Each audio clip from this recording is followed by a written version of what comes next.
Dans cette vidéo, nous allons voir comment créer une puissante base de données avec Airtable. A tout de suite. Salut les amis, j'espère que vous allez bien. Bienvenue sur ma chaîne Mister No Code, la chaîne qui va vous apprendre à créer vos sites web, vos apps web et mobiles sans avoir à coder. Avant que l'on rentre dans le vif du sujet, il faut quand même que je vous fasse un petit rappel sur ce qu'est une base de données. Une base de données, c'est un ensemble d'informations structurées et organisées, accessibles depuis un logiciel ou une application.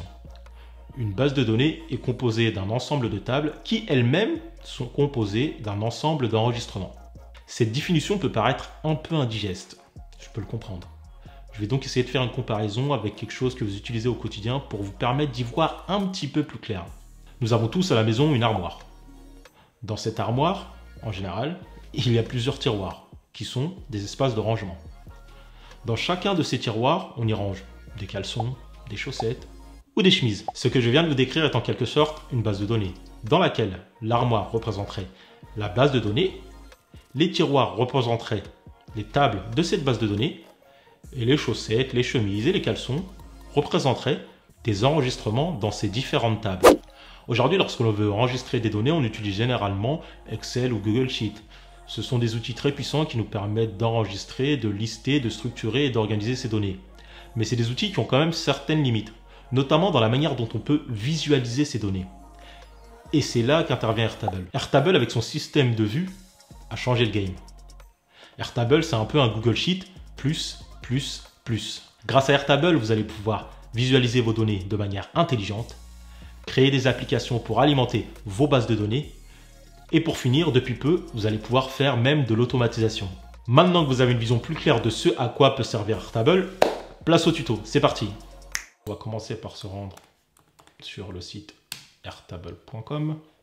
Donc on arrive sur le site de l'application, on est sur la première page, on nous présente un peu les features d'Airtable.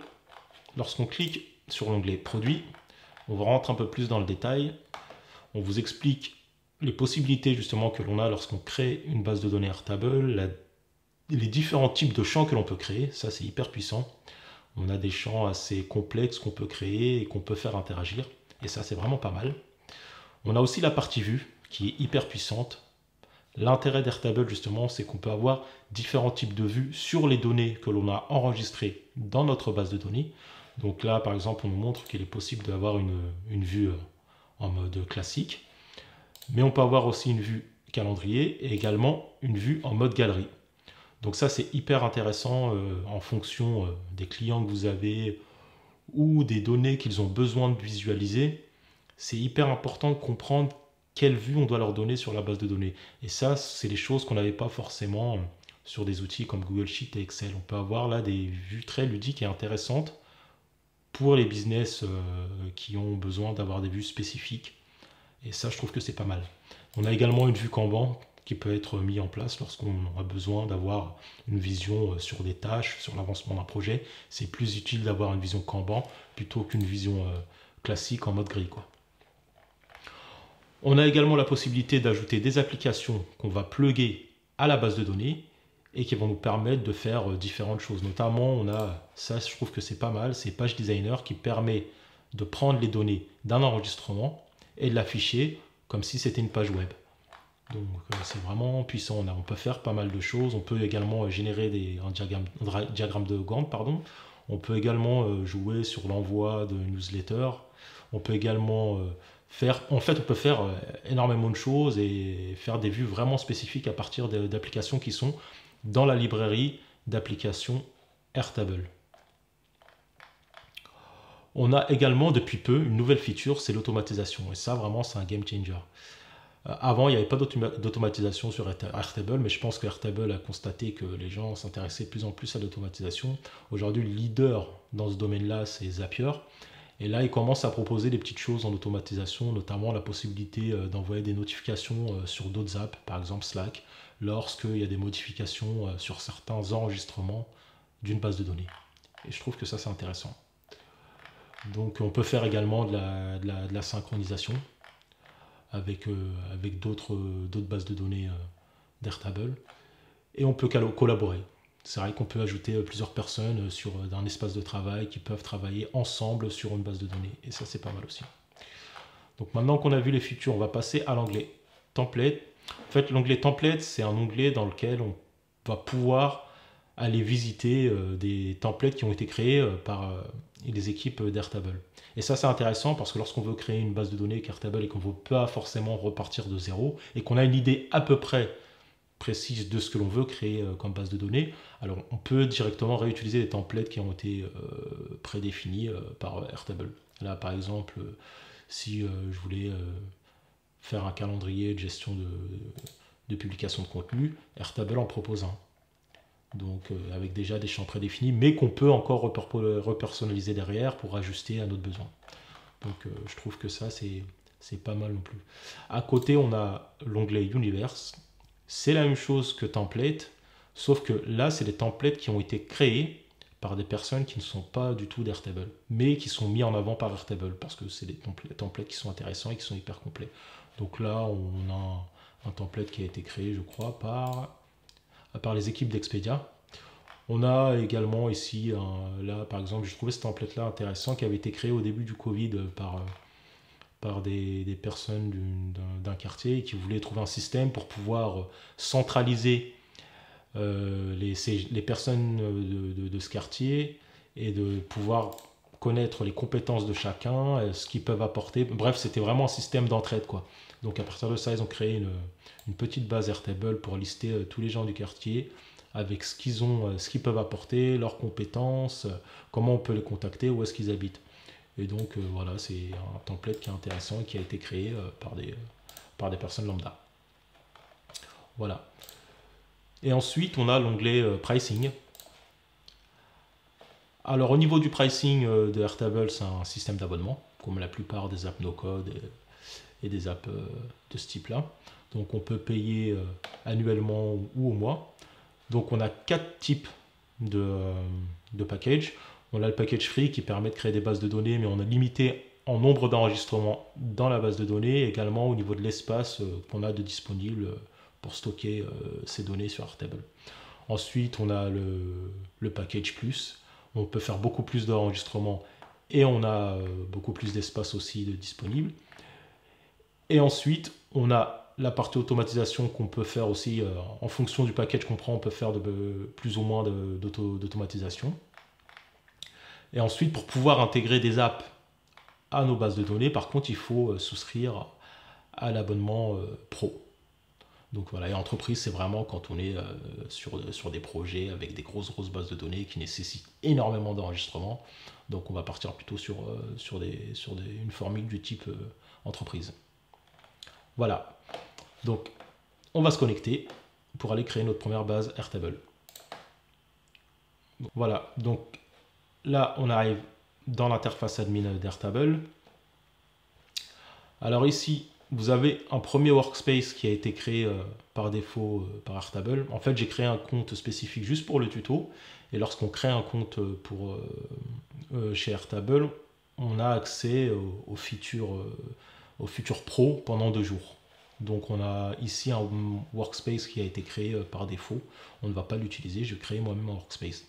Alors c'est quoi un workspace? Comme son nom l'indique, c'est un espace de travail. C'est l'endroit où on va pouvoir stocker toutes nos bases de données. Donc d'ailleurs, il faut qu'on dise quelque chose là-dessus. Il y a un vocabulaire des mots que vous allez tout le temps retrouver dans Airtable. C'est le principe de workspace. Comme je vous dis, c'est l'endroit où vous allez stocker toutes vos bases de données. Il y a le mot base qui représente toutes les bases de données, une base de données. Il y a le mot table qui représente une table dans la base de données, et il y a le mot record qui représente un enregistrement dans une donnée spécifique. Voilà, donc ça c'est des mots que vous allez retrouver régulièrement, un vocabulaire que vous allez retrouver régulièrement dans Airtable. Donc Airspace, on va donc créer un workspace. Ici, on clique sur Create Workspace. Donc on va lui donner un nom. Disons que je vais partir sur un projet de création d'une agence marketing qui fait de la création de contenu. Voilà, donc on va faire ce petit projet-là. Et donc comme je vous disais, le workspace, c'est le niveau le plus haut. On pourrait comparer le workspace à une holding Et dans cette holding, il y aurait différentes sociétés. Et ces différentes sociétés, ça serait les différentes bases de données. Donc voilà, le workspace, c'est vraiment le niveau le plus haut. Voilà. Hop. Je vais créer un workspace, agence de création de contenu. Voilà. Et là, on va ajouter une base de données. Donc, comme je vous disais, l'idée, c'est de créer une agence qui fait du contenu, qui rédige des textes. Et donc, je crée une base de données justement pour lister les différents besoins des clients qu'on a reçus et qu'on doit traiter. Et ça, c'est l'équipe marketing qui va se charger de rédiger ce contenu. Donc, je vais créer une première base de données en cliquant sur Add a Base. Donc, ce qu'il faut savoir, c'est que comme je vous disais tout à l'heure, une base de données, on peut la créer soit à partir d'un template qui est fourni par Airtable, ou alors on peut importer des données. On peut importer des données, par exemple, si on a extrait, je ne sais pas moi, d'un tableau Trello, les différentes tâches qu'on avait et qu'on veut les réimporter dans Airtable, c'est possible. Il faudrait exporter toutes ces données sur un CSV et les importer ici. Mais nous, on va faire une création from scratch. Donc, on va partir de zéro. Alors, je vais appeler cette base de données Team Marketing. Changer la couleur. Je vais mettre un petit icône, allez, un petit et c'est parti. Donc là, j'ai ma base de données qui est créée. On arrive sur la vue grille et c'est dans cette vue-là qu'on va pouvoir ajouter nos champs et les personnaliser et alimenter notre base de données. Alors, le premier champ, c'est le champ Primary Field. Ce champ-là, c'est un champ qu'on ne peut pas supprimer. C'est un champ qui permet d'identifier l'enregistrement dans cette base de données. Chaque ligne a un identifiant unique qui est Primary Field. On pourrait également appeler Primary Field comme la clé de l'enregistrement. Sans cette clé-là, vous ne pouvez pas accéder aux données de cet enregistrement. Donc voilà, on va définir quelle clé on veut mettre pour quel type de clé on veut mettre pour les enregistrements de cette table. On va faire simple, on va mettre un numéro qui s'incrémente, un nombre qui s'incrémente, pardon. Voilà, on va l'appeler ID. Yes. Donc à chaque fois qu'il y aura un enregistrement, eh ben, l'ID de ce champ va s'incrémenter. On avait ici des champs qui étaient déjà existants. On va les supprimer. On va en créer d'autres. Hop. Hop. Donc, dans une agence de création de contenu, en général, quand on a ce genre de base de données à créer, on va d'abord définir le nom du projet. Donc, pour le nom du projet, on va prendre un champ du type single line text. Voilà.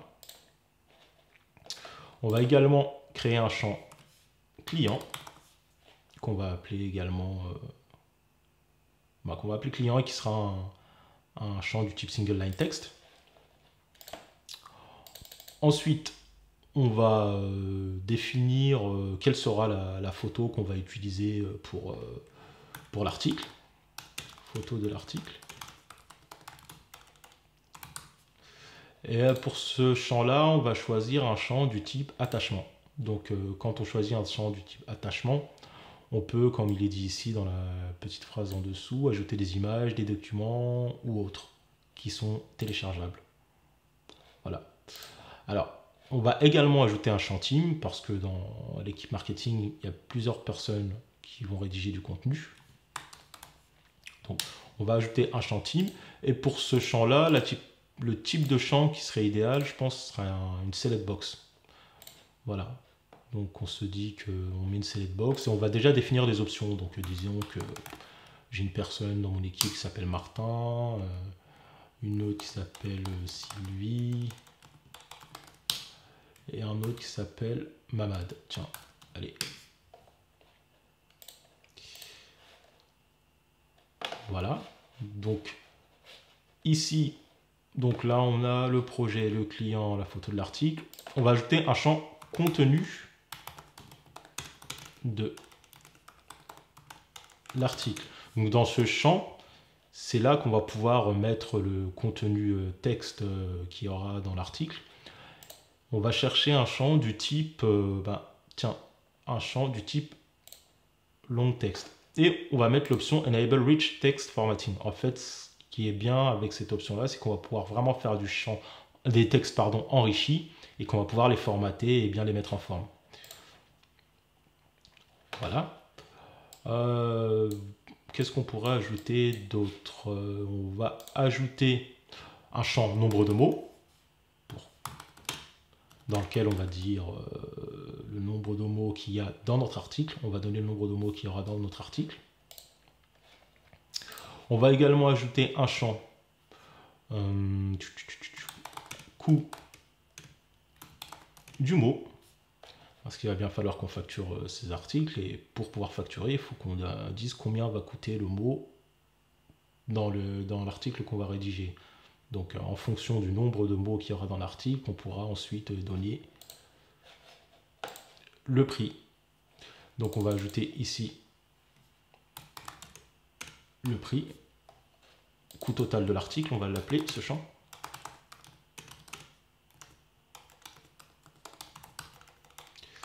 Donc ça va être un champ du type de type formule, et c'est un champ qu'on va utiliser pour multiplier le nombre de mots, hop, avec le coût du mot. Voilà.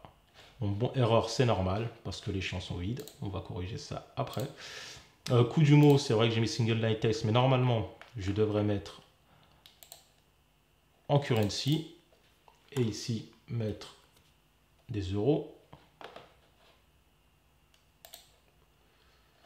Comme ça, quand on renseignera ici le champ, quand on renseignera le champ coût du mot avec le coût du mot en euros, ça multipliera automatiquement le nombre de mots avec le coût du mot, et on aura ici le coût total de l'article. Moi, je peux vous faire un exemple d'ailleurs, plutôt que si j'ai un article de 4000 mots avec un coût du mot à 0,1 centime d'euro.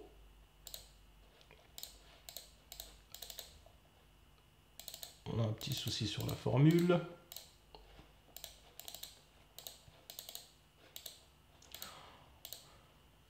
Ensuite, on va créer un champ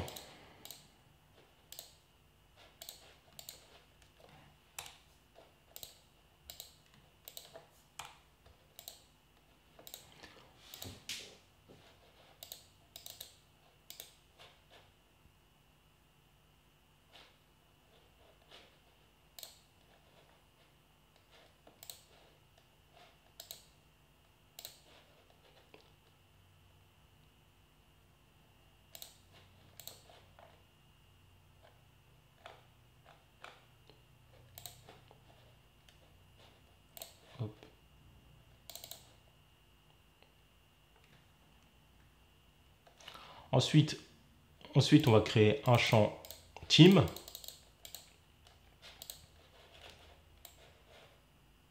Non, on a déjà créé le champ team.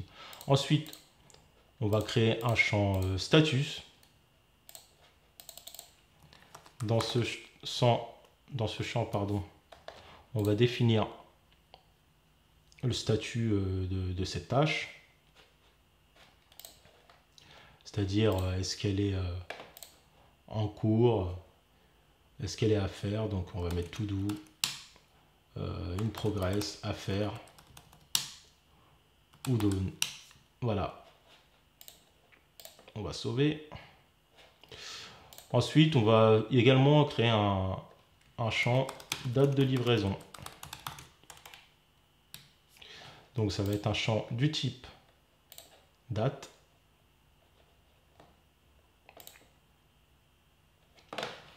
Voilà, je pense que c'est pas mal.